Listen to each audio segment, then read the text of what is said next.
Oh yes, frustration itself has been sufficient, all that was necessary to make Negroes realize the importance of banding together, and Negroes are banding together.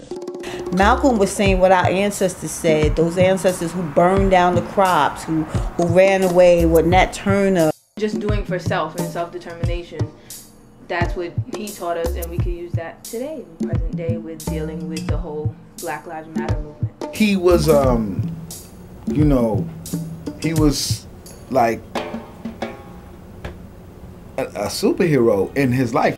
One of my famous pictures of Malcolm that I always have in my mind is Malcolm standing at the window of his house with his gun, ready to shoot anybody who is going to attack his family.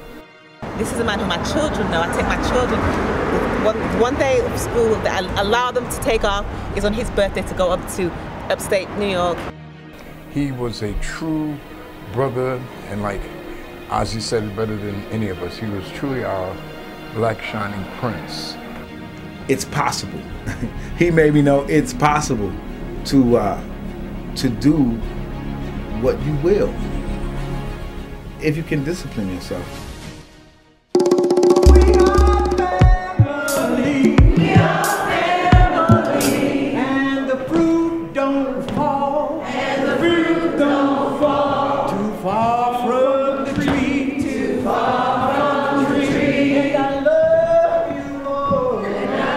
So Malcolm was one of those. He didn't have to do it, and he did it. And they took his physical self, but they didn't take his spirit, they didn't take his words, they didn't take his inspiration. We were hungry as a people for our truth, our story, and he was giving it prominence and power as a warrior, but also as a thinker. Malcolm was a thinker. He's encouraging the police, rank and file policemen, that to take whatever method or measures necessary to hold the Negroes in check. He feeds the type of statistics to the white public to make them think that Harlem is a complete criminal area, that everyone is prone toward violence.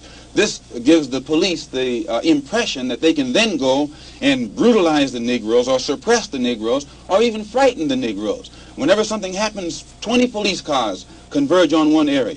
And my aunt told my mother, she says, that man is going to get killed. He's over there, he's telling the truth, but they're going to kill him.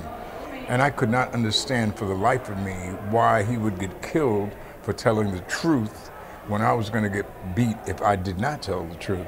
Ever since I was, maybe like 2 years old, I had gone up to the pilgrimage every year. And that was like my first spiritual awakening, kind of, because I never was influenced by ancestors until I went and I realized what the burial ground was.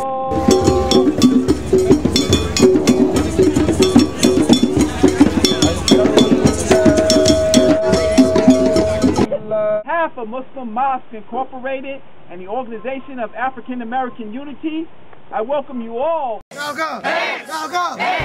understood that getting the word out to the people by any means necessary was the way to go. So you would ask him a question about one thing and he'd bring it back around to black empowerment, because he understood how the white media would want it to use him to grab ratings, but he would use that stage, that platform, to tell his message.